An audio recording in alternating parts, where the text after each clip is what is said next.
Hi guys, and welcome back to my channel, or if you're new, hello and welcome. My name is Megan, and today's video is going to be video 1 of a new series that I'm going to be doing here on YouTube as well as over on Instagram, which is going to be all about falling back in love with your fitness journey. Throughout this series, I plan to do different styles of videos, so today is just going to be a workout, but in other videos I might chat you guys through how I get through ruts, different ways of how I program, educational videos on how to kind of figure out your why and figure out your routine and picking a routine that's right for you, as well as week of workouts, all the things. I don't have super strict plans for this new series. I just know that it's one that I want to do because it's something that I'm currently going through and doing, so I feel like it's the perfect and most honest version of a video that you can get. Whereas I know sometimes, we see creators give advice of how to build a routine, how to do all these things, but they don't take into the account the fact that they're highly motivated, they're super excited about training, maybe they're at their best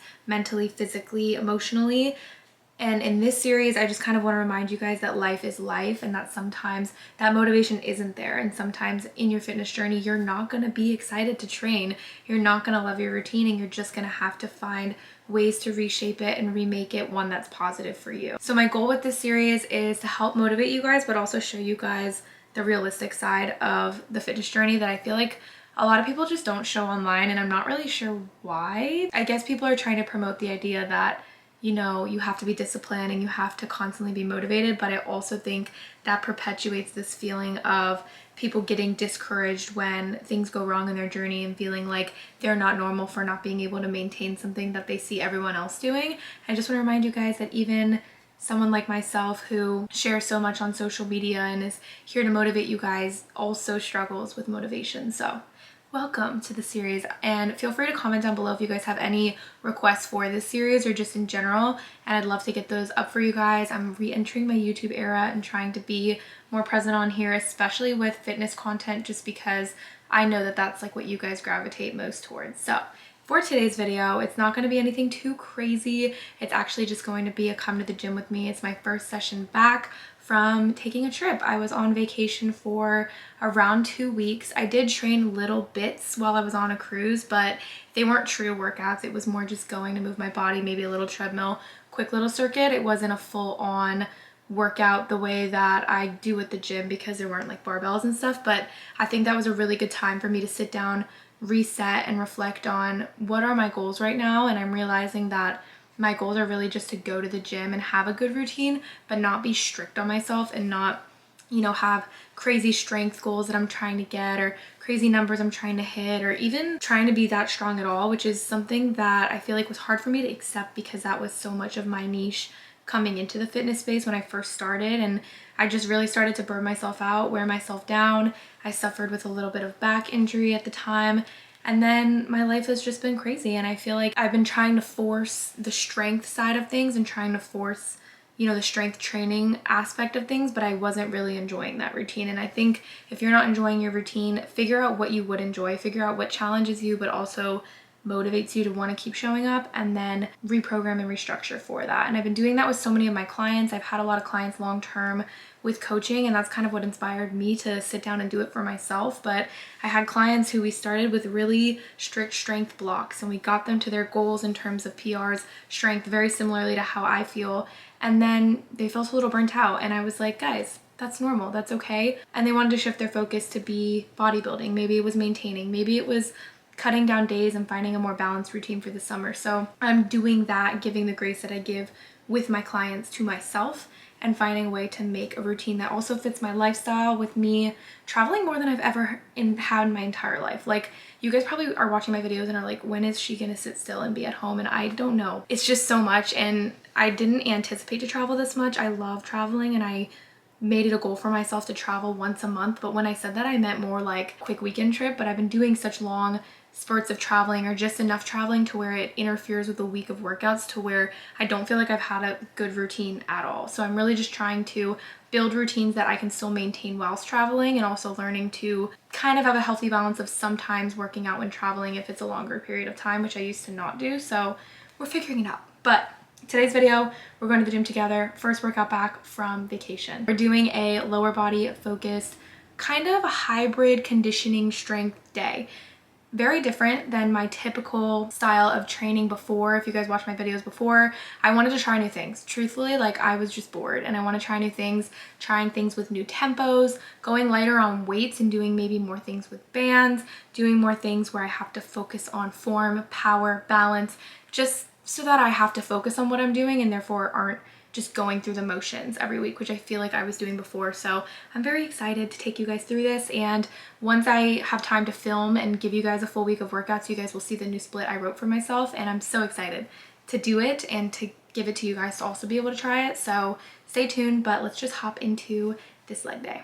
Let's go ahead and get into this workout. So we're going to be starting off using the Pit Shark machine. If your gym doesn't have a Pit Shark, fear not. You guys can still do this movement pattern because it's more about the tempo of what we're doing as opposed to the weight and how it's distributed. So what I'm doing here on the Pit Shark machine is I have a light to moderate weight here, not trying to go super heavy because what we're going to be doing is tempo. So the tempo of this movement is going to be a 3-second lower and then an explosive come up. So the goal here is to go 3, 2, 1 in our brain as we come down. When we hit that bottom portion of the squat, wherever that is for you, then you're going to explosively power up to get back to the top of the movement, and then we're going to initiate the next rep here. The goal with these is to work through a nice slow tempo on the way down and working through an explosive power up as we get to the top of the range of motion.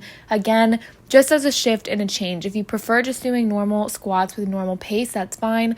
Tempo is just a fun variation for you to focus more on the movement pattern as well as progress your strength by working through different ranges of motion within a movement at different paces where you can work those muscle fibers in a different way. If you don't have a Pit Shark, do not worry. I would just recommend holding a kettlebell or a dumbbell. You can either hold it down below your waist or up above at your chest and then do the same thing. So we're counting 3, 2, 1 and then a quick explosive up. And they're a great way to challenge the muscles as well as the mind to make you have to think about the things that you're doing. Now we're going to be moving into a new movement that I've been loving and incorporating into my routine. These are going to be banded barbell RDLs. I recommend you guys just watch back my setup a few times. It took me a few seconds to understand how to set this up for myself, but essentially you're going to take a whatever size monster band or rogue band that you would like to use. I recommend a thin one to start because it really is an adjustment to add that kind of tension. Layering it over top of the barbell and then stepping on it, making sure that the symmetry is even so that you're getting the same amount of tension on each side. In terms of setup, you want to have your feet at about shoulder width apart, toes facing forward. Arms are going to be on the outside of your legs. And be wary that when you go to lift up the barbell, it's going to have an increased amount of tension through it. So get used to that amount of tension and scale the weight that you're using accordingly. This is especially helpful for anyone who wants to strengthen their lockout. So if you're doing a sumo deadlift, if you're doing hip thrust, whenever we're getting to that full hip extension where our body is a straight line, that is a lockout. Some people have weakness here. So doing this with a band is going to help us to have another external load that we have to resist force against and come up into that straight extension. I want to make sure that before you're doing these banded variation that you do know how to hip hinge because that's way more important than this banding option. Then when you feel confident with that, then adding this band will help you to learn how to have a straight up and down bar path, ensuring to keep the bar nice and close to your body. And I'm just especially fond of the extra resistance that it adds, especially on the eccentric portion of the lift, as well as work through things like your lockout, explosiveness, and power, which is the goal of today's training session. And now we're moving to another new but super fun movement that I've added into my routine. These are going to be banded reverse lunges with a knee drive. So I want to explain to you guys each component of this movement and why we have what we have here. Instead of using dumbbells, which is absolutely fine for you to use if you don't have a setup like this at your gym, don't feel confident with this setup, or don't love using bands, but the bands are going to add, again, that full tension when you're coming all the way down, as well as when you get to that top range of motion, as well as a bit of stability so that we have the ability to do the knee drive, because as the band is fully locked out, it's going to give you a little bit of stability there. Everything with bands is just going to add a different type of tension than you're used to getting with free weights.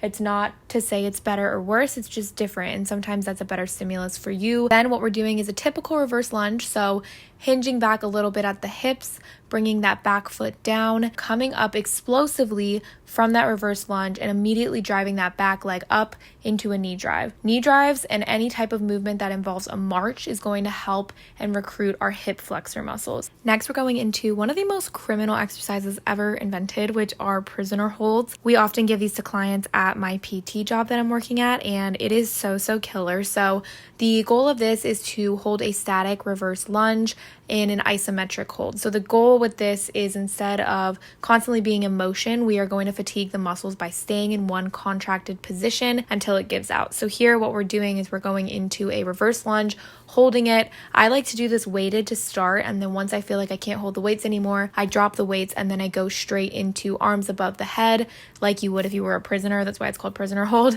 And then you are just holding that isometric hold out as long as you can. Typically, I like to tell people aiming for anywhere from 15 to 30 seconds, depending on the level that your legs fatigue.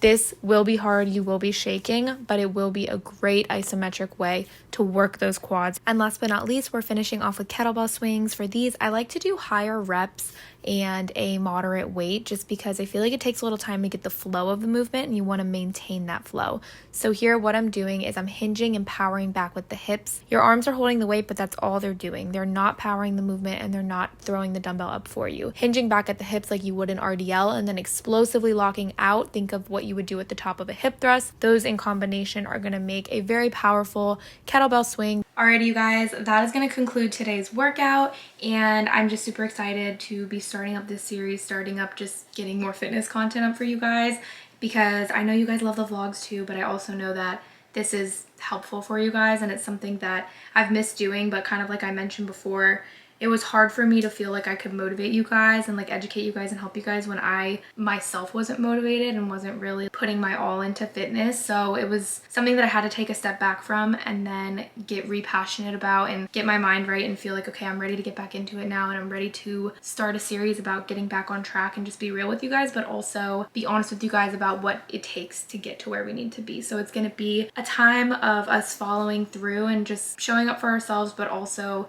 making it an enjoyable process, which you guys know is what I'm all about. Stay tuned. I will be having tons of videos as we go along. This is just episode 1, but like I said, feel free to comment down below any topics that fall under this category that you guys want me to make videos for as well.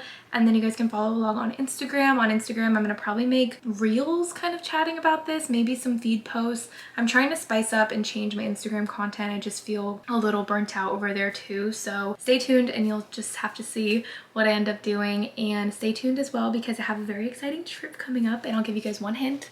It may or may not have to do with this right here. So just stay tuned. I'm so excited to take you guys along, and I do plan to hopefully film that for you guys. I hope you guys enjoyed this. Hope you guys try the workout. If you do, comment down below, or even if you just take 1 or 2 moves from inspiration from this, let me know, and I'll see you guys in my next video. Bye bye.